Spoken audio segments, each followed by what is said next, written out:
Hello mga memads, me Jelay again. Samahan niyo po ako dahil paalis na naman nga tayo ngayon. Pagdating nga namin dito sa may release ay sobrang traffic na, sinarado nga kasi yung main road sa may Limanan dahil nga mayroong parade. Kaya naman dito na muna pansamantalang dumaan yung mga biyahero ngayong araw. Sobrang dami na nga nakapila mga sasakyan dahil nga hindi lahat sabay-sabay nakakadaan. Sa gilid nga lang kasi yung daanan dyan at hindi pwedeng magsalubong yung mga sasakyan dahil nga hindi sila magkakasya sa may daan. Medyo delikado nga dito kapag maulan dahil maputik at madulas yung daan. At kapag nga hindi mo kabisado dyan ay pwedeng madulas yung gulo mo sa may release at pwede ka pang may slide. Kaya nga yung mga ibang dumadaan dyan ay talagang nahihirapan silang tumawid. Mabuti nga at naisipan ko magpa-drive ngayon dahil usually dito nga ako dumadaan at kapag maulan alam ko na yung sitwasyon. Isang beses nga ay sumubok akong dumaan dito ng maulan at yung motor nga ay na-slide pero buti na lang ay hindi tayo natumba. Kaya nga pala tayo umalis ngayon mga mema papunta kasi ako sa kaklase ko. Hiramin ko kasi yung laptop niya at kailangan na naming matapos yung manual namin. Kailangan na kasi naming maipabukbayan yung research namin at maipasa na sa library. Nang pauwi na nga kami dyan ay may nakasunudan kaming isang kilalang vlogger kaya nga tuwang-tuwa ako dahil iba pala sa pakiramdam kapag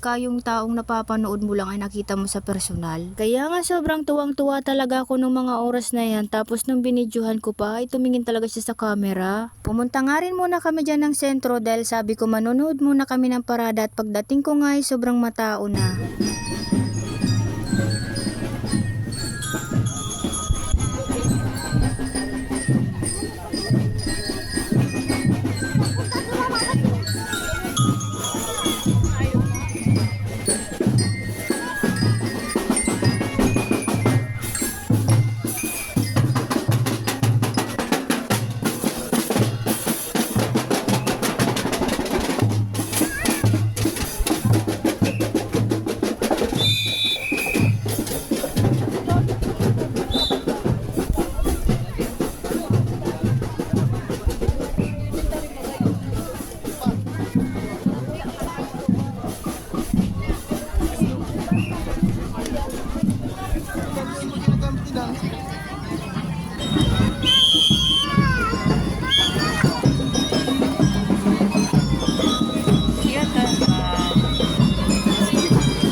Pagal-pagal lang.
Sobrang dami ngang mga paaralan yung sumali sa civic parade ngayon at lahat naman talaga ay magaganda. Lalong-lalo na nga yung mga kilalang paaralan dito sa bayan ng Libmanan ay talagang hindi papakabog. Sa sobrang haba nga ng parada mga mema ay halos lahat ay pagod na pagod na. Natutuwa nga rin ako dito sa part na to mga mema dahil sumali rin pala sa parada yung King Thomas Learning Academy. Sobrang gaganda nga ng mga damit nila, grabing effort, talaga namang pinaggastusan. Kaya kapag nakita mo ay talaga naman na mapapahanga ka. Hindi ko na nga tinapos dyan yung parada dahil nakaramdam na nga rin ako ng gutom kaya umuwi na kami. For the diet nga tayo ngayon mga mema kaya itlog at talong at saka tinapay lang yung kinain ko ngayon. Kinahaponan nga ay niyaya ako ng boyfriend ko na pupunta nga daw kami dito sa may lula niya. At pagkadating nga namin ay may naabutan kami na nangunguha ng mangga at sobrang dami na talaga kaya sabi ko baka pwede namang makahingi kahit isa. Ang kaso nga lang mga mema ay halos lahat hinog na kaya naghanap talaga kami dyan ng hindi masyadong hinog. Pagkatapos nga namin diyang kumain ng mangga ay bumaba na rin kami papuntang palayan. Natatawa nga ako dito sa bunga ng upo dahil iisa na lang talaga. Isinama nga talaga ako dito ng boyfriend ko dahil nga mag-i-spray sila ng mga palay tapos ako naman daw ay mangunguha ng kalamansi. Eto nga kasi yung madalas inumin dahil nga mayroong ubot sipon. Eto nga ay may nadaanan pa kaming napakalaking langka. By the way mga mema, dito nga pala ako nangunguha ng kalamansi. Nung unang kuha ko nga dito ay pag uwi ko ay nagkasakit ako.